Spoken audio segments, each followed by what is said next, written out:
তুমি কাজে মগ্ন, তুমি ইংরেজি শেখায় মগ্ন। সে তার বাবার সাথে আনন্দ করতে মগ্ন। দেখো, আমরা প্রত্যেকটা বাক্য, বাংলা বাক্য দেখি যে মগ্ন থাকা বা মগ্ন হওয়া, এই বিষয়টা। হ্যাঁ, বাংলাতে আমরা দেখি যে মগ্ন হওয়া, মগ্ন থাকা, মগ্ন ছিল। কোনো কাজে প্রতি মনোযোগ থাকা, অতিরিক্ত মনোযোগ থাকা। এই বিষয়টা যখন আমরা দেখব তখন আমরা ইংলিশে কি বলবো। দেখো এখানে বাক্যগুলি কি আছে, তুমি কাজে মগ্ন, মানে কাজের মধ্যে ডুবে আছো। সে কথা বলার মগ্ন, তারা খেলার মগ্ন, আমি দেখায় মগ্ন ছিলাম, সে মুভি দেখায় মগ্ন ছিল।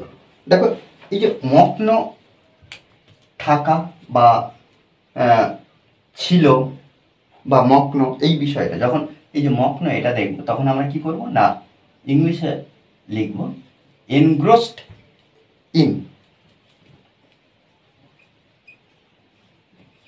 এনগ্রোসড ইন অর্থাৎ কি মগ্ন, মগ্ন হওয়া।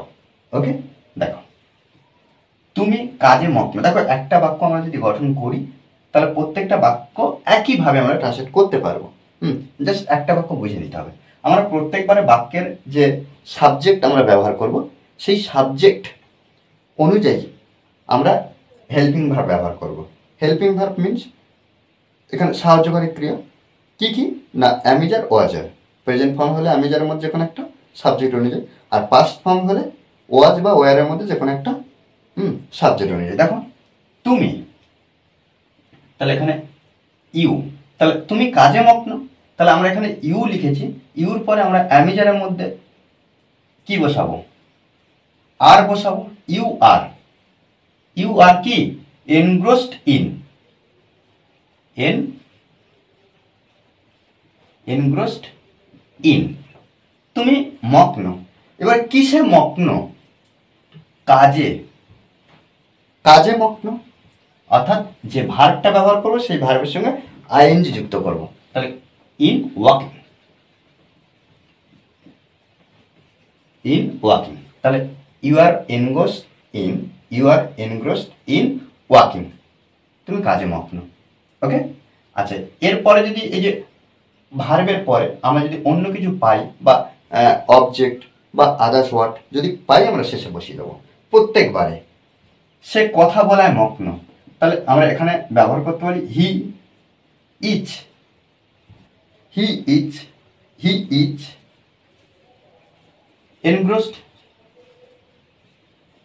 হি ইজ এনগ্রোসড ইন, সে মগ্ন। হ্যাঁ, কিসে না কথা বলায়, তাহলে টকিং, টকিং আমরা ব্যবহার করতে পারি। তাহলে হি ইজ এনগ্রোসড ইন টকিং, সে কথা বলায় মগ্ন। তারা খেলায় মগ্ন, তাহলে এখানে দে, দের পরে আমরা আর বসাবো। কেন, দেটা হলো থার্ড পারসন প্লুরাল নাম্বার, অনেকজনকে বোঝাচ্ছে।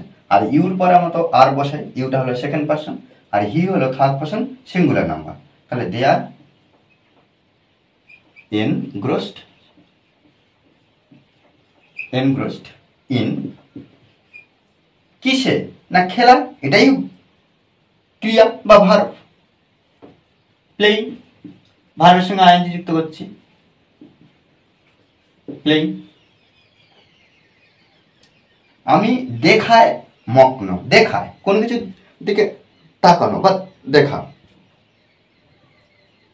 আই, আচ্ছা এখানে দেখো ছিলাম, আমি মগ্ন ছিলাম, তাহলে পাস্ট টেন্স হয়ে যাচ্ছে। তাহলে আয়ের পরে আমরা ওয়ার বসাই না ওয়াজ বসাই, নিশ্চয়ই ওয়াজ বসাই, ওয়াচ। তাহলে I watch, I watch engrossed, engrossed in, in, তাহলে আই ওয়াজ এনগ্রোসড ইন, আমি মগ্ন ছিলাম ওয়াজের জন্য পাস্ট ফর্মে, কিসে দেখায় আমরা ওয়াচিং ব্যবহার করব।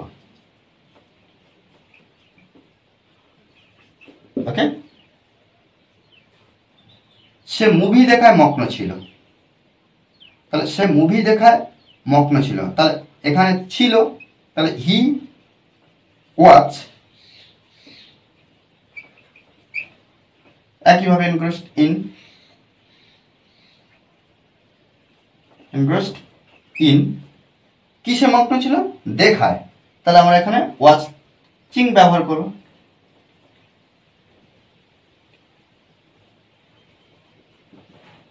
ওয়াচিং, ওকে, তাহলে WATCHING, ওয়াচিং। এবারে দেখো ভার্বের পরে একটা আমরা পাচ্ছি, অবজেক্ট পাচ্ছি, কি কি দেখায় মগ্ন ছিল সে? মুভি। তাহলে এখানে আমরা মুভিটা লিখে দেবো। ওকে, দেখো এইভাবে কিন্তু প্রত্যেকটা অক্ষর সুন্দরভাবে আমাদের ট্রান্সলেট করতে হবে, আমাদেরকে বারবার প্র্যাকটিস করতে হবে এই বিষয়গুলো, তবে কিন্তু আমরা এই বাংলা বাক্যগুলো ইংলিশে বলতে পারবো এবং লিখতে পারবো। ওকে, আর এই ক্লাস যদি ভালো লাগে অবশ্যই লাইক কমেন্ট শেয়ার, আর যারা এখনো পর্যন্ত এই চ্যানেলটি সাবস্ক্রাইব করেননি তারা অবশ্যই চ্যানেলটি সাবস্ক্রাইব করে পাশে থাকবেন। Okay, thanks for watching this video.